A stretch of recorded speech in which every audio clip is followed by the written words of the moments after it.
இந்த லேஅவுட் பேர் வந்து பார்த்தீங்கன்னா Sarasa Royal C by Star Homes. இந்த லேஅவுட்டை பொறுத்த வரைக்கும் பார்த்தீங்கன்னா மொத்தம் 3.83 ஏக்கர்ஸுங்க. ஃபேஸ் 1 ஃபேஸ் 2 டெவலப்மெண்ட்டில் மொத்தம் 106 பிளாட்ஸாக பிரிச்சிருக்கிறாங்க. மினிமம் 737 ஸ்கொயர் ஃபீட்லேருந்து 2500 ஸ்கொயர் ஃபீட் வரைக்கும் ஆல் ஃபேஸிங்கில் பிளாட்ஸ் அவைலபிள் இருக்குது. புத்தம் புது லேஅவுட், அதனால் கார்னர் பிளாட்ஸும் அவைலபிள் இருக்குது. நீங்கள் சீக்கிரம் வந்தீங்கன்னா கிராப் பண்ணிக்கலாம். 30 ஃபீட் 24 ஃபீட் ரோட் கொடுத்துருக்குறாங்க வித் ஸ்ட்ரீட் லைட்டோடு இருக்குது.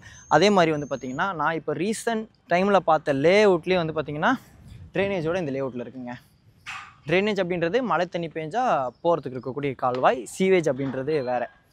அதே மாதிரி வந்து பார்த்திங்கன்னா இந்த பில்டிங் பார்க்குறீங்க இல்லையா, இந்த வெள்ளை கலர் பில்டிங், அதான் வந்து பார்த்திங்கன்னா royal oak showroom, furniture showroom. அந்த ஷோரூமை ஒட்டி இருக்கக்கூடிய ரோடு தாங்க இந்த சைட்டுக்கு வரக்கூடிய ரோடு. DTCP RERA pro லேஅவுட்டுங்க.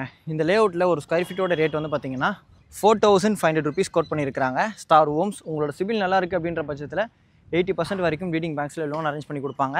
இங்கேயும் வந்து பார்த்திங்கன்னா 63 lakhsலேருந்து இண்டிவிஜுவல் ஹவுஸ் கட்டி கொடுக்குற ப்ரொப்போசல் ஸ்டார் ஹோம்ஸ்க்கு இருக்குது. அது சம்மந்தப்பட்ட எந்த டீட்டெயில்ஸாக இருந்தாலும் நீங்கள் ஸ்க்ரீனில் தெரிய நம்பருக்கு கால் பண்ணி தாராளமாக என்கொயரி பண்ணிக்கலாம்.